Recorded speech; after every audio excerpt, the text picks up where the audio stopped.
What if I told you that your skill level, your ambition, your grit, even if you're stoic and able to endure pain, aren't as important as you think in being successful in life? One of the key factors to being successful in life across all of life is the ability to be likable.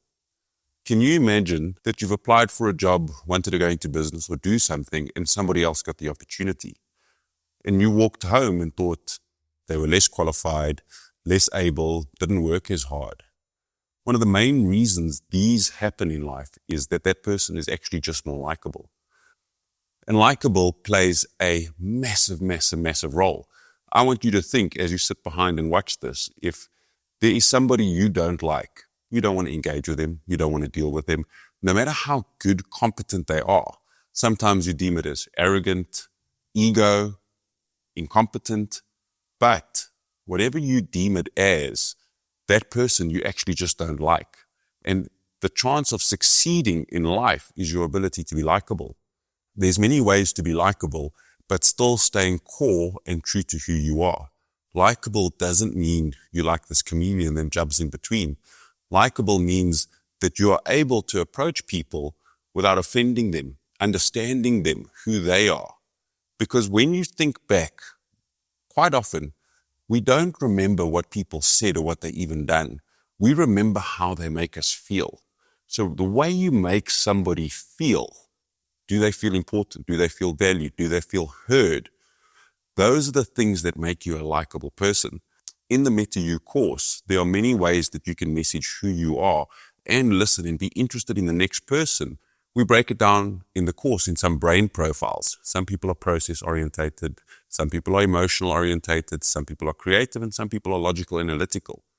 Part of being likable is just understanding who am I speaking to, what is their brain profile, and how do I message in that? How do I listen and communicate? Because I'm pretty sure we've all sat in meetings, even relationships, friendships, and partnerships, but the minute we start talking, the person disconnects. The main reason that happens is you're talking in your brain profile. You're expressing in the way you see the world. The minute you understand to express in a manner that that person sees the world, a creative person wants to understand how it's going to be accomplished at the biggest level, where the process person wants to understand how we're going to do it granularly. The emotional person goes and says, who are we doing this with? And the logical person and the analytical person says, what do we need? How much data? When you understand who you're speaking to, how you're engaging, their personality type, their trait, that's when you become likable.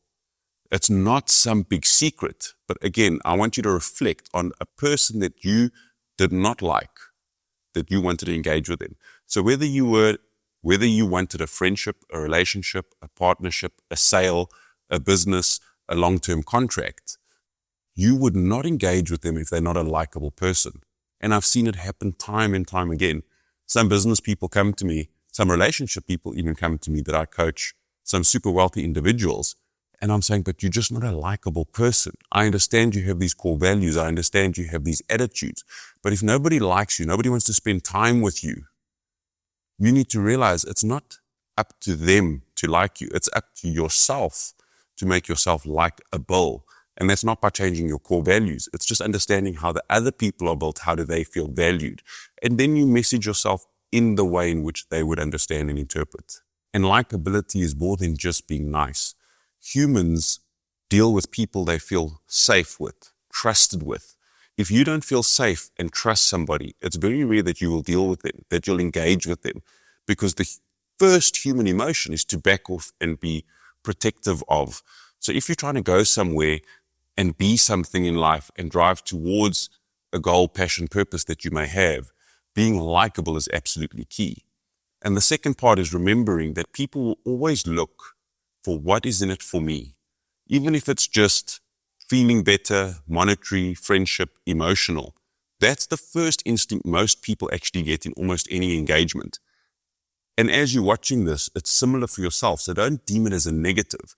Realize that when you engage with anybody, one of the first thoughts that start coming to your mind is, what's in this for me? And it's not always this material, what's in it for me. Sometimes you're looking for an emotional connection. Sometimes you're looking just to feel better. You're looking for sympathy.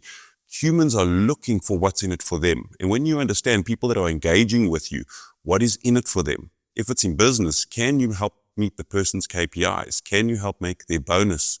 Are you likable enough that they will trust you to do business with you that'll move you forward? People can also spot inauthentic, fake very, very quickly. They feel it. You can feel it in your gut. But people warm to openness, heart, trust very, very, very quickly.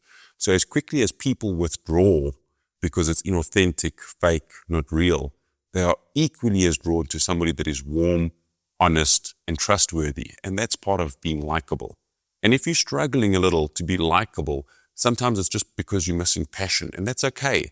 Have a watch of this video here on how to live a great life without passion, because sometimes you can actually engage with people, be likable without being passionate about what it is they're passionate about.